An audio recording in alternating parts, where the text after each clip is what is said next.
have to excuse me. I have a piece of candy that one of the boys gave me just before the children's time, and I don't want to start preaching without it. It reminds me of the minister who his sermons apparently were too long, and he decided that he would take a breath mint at the beginning of the sermon, and then by the 10 minutes or so, the sermon would be over. So he one Sunday reached into his pocket and he took out the breath mint and put it in his mouth, and he started preaching. And 10 minutes went by, and the lozenge was still there. And 20 minutes went by, and the lozenge was still there. 30 minutes was gone, and the lozenge was still there. And after a while, get done with the service, the lozenge was still in his mouth. Greeted everybody, the lozenge was still in his mouth. And finally, after everybody was gone, he took it out and he discovered that he put a button in his mouth. And so, just wanted to make sure for your sake that I had a piece of candy and not the button. But let's bow our heads for a moment of prayer as we get ready to interpret God's holy word.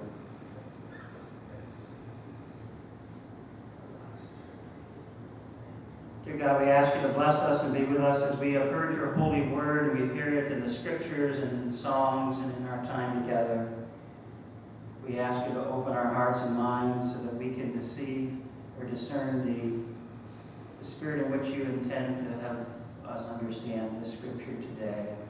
And may we find relevance for our daily living and our daily walk as disciples of Jesus Christ.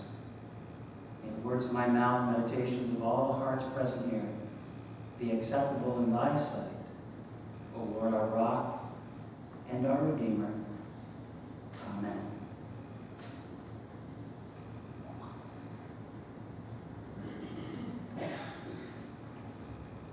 Just over 100 years ago, a not-so-funny thing happened at a ballet in Paris, France.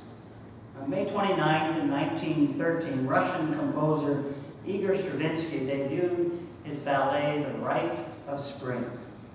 The audience was accustomed to the grace and elegance and traditional music of conventional ballets, such as Tchaikovsky's Swan Lake or The Nutcracker.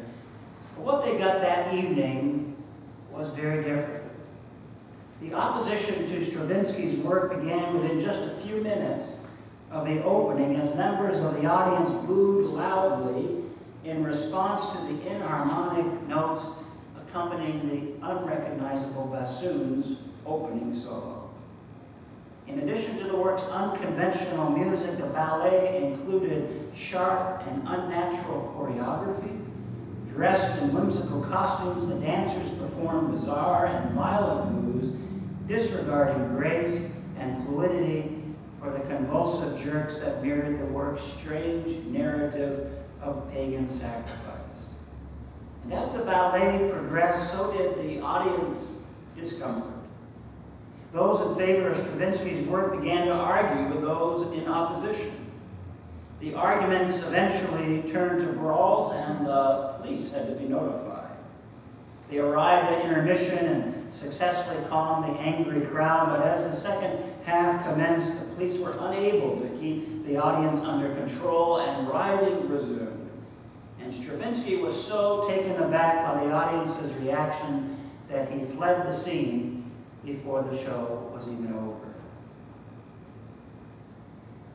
Dissonance, whether it's in music, art, literature, or film, is sometimes hard to take. It can make us feel uneasy or uncomfortable, and just as dissonance occurs in the arts, it also happens in lives.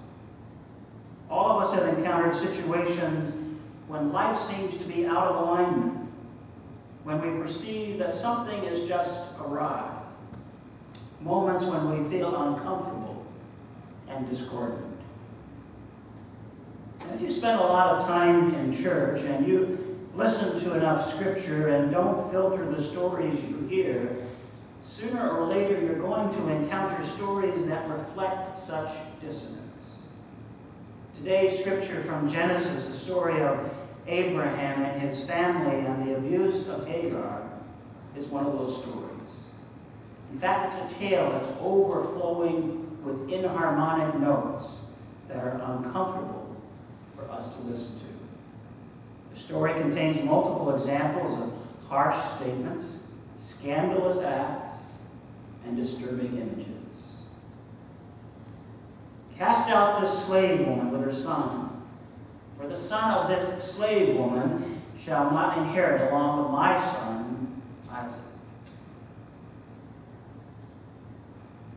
So Abraham rose early in the morning and took bread and a skin of water and gave it to Hagar, putting it on her shoulder along with the child, and sent her away. And she departed and wandered about in the wilderness of Beersheba.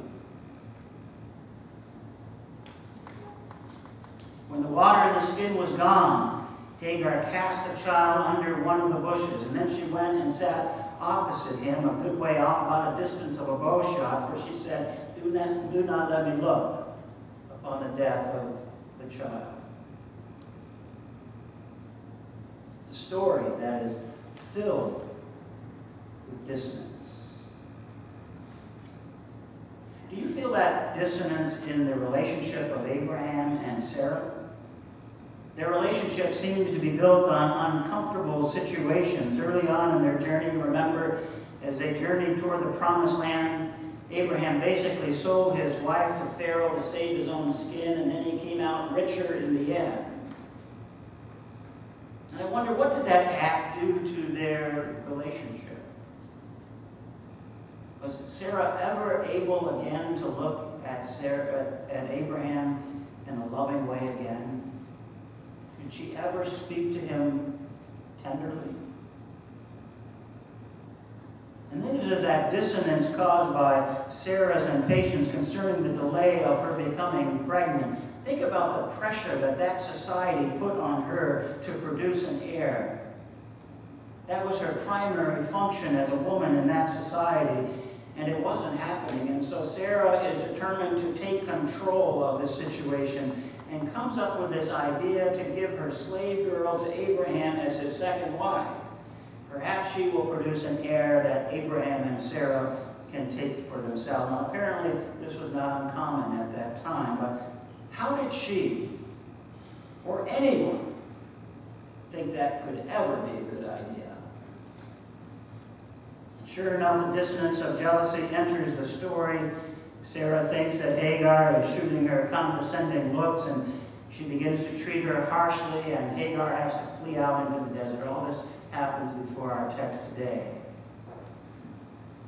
Then in our lesson today, after the birth of Isaac, Sarah becomes frightened that Ishmael might become Abraham's heir, and she commands Abraham to send Hagar once more out into the desert. Yes, there's a lot of dissonance between Sarah and Abraham, isn't there? But I think the greatest dissonance that we feel in this family story is the way that Hagar is treated. As a slave, she is a piece of property, perhaps given to Abraham by the Pharaoh. She's forced to wait upon Sarah and do her bidding. She has no choice of whether or not she will submit to Abraham. Becoming a surrogate mother is something that is forced upon her. What happens to her and to her child is outside of her control.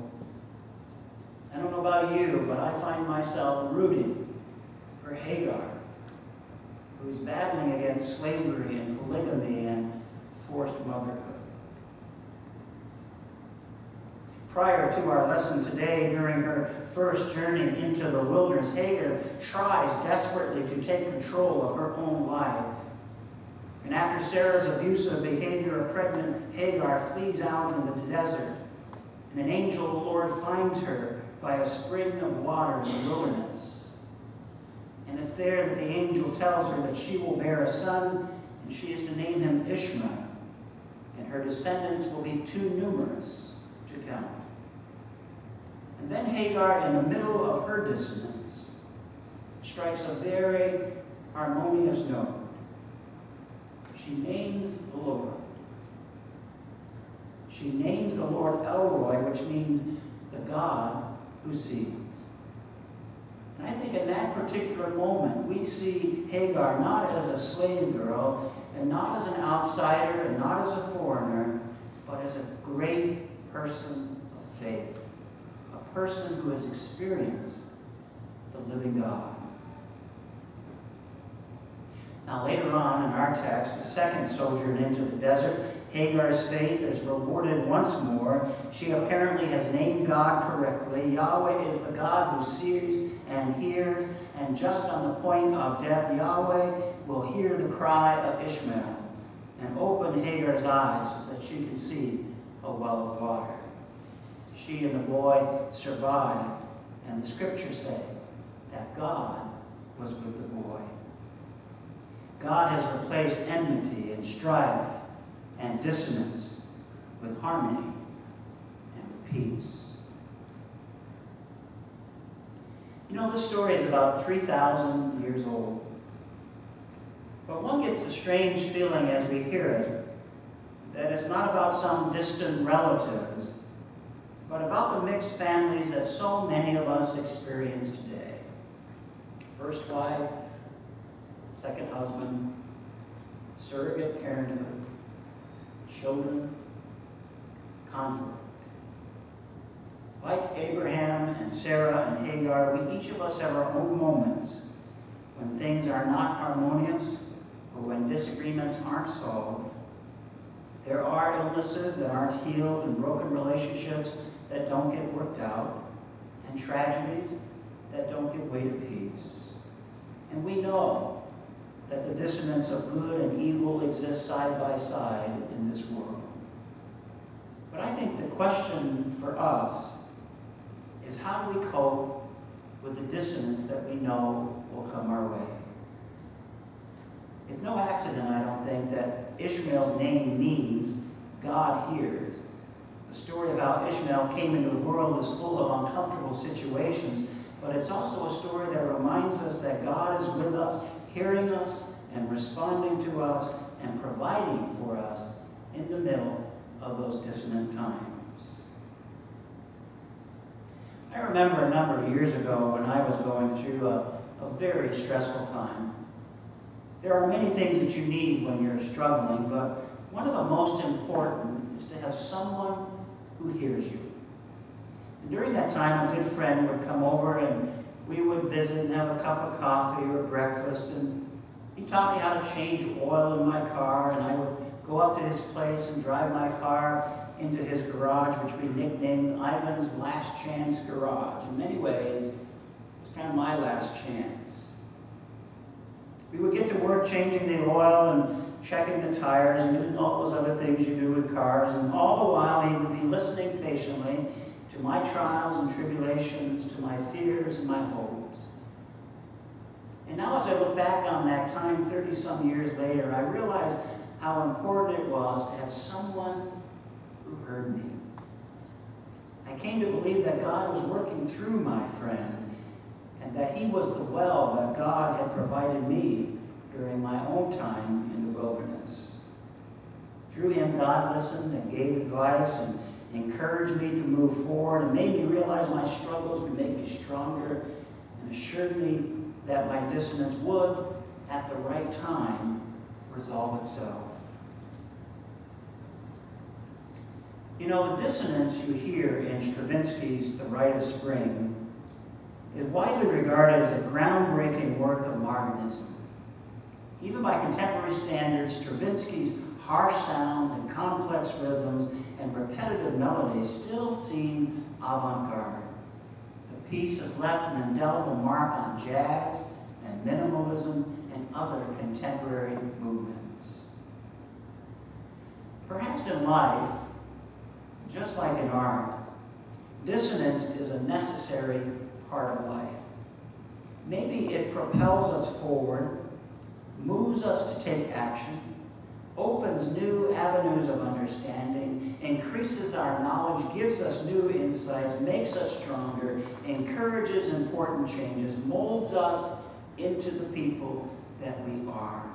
And perhaps the dissonance even helps us appreciate those times when life is in harmony.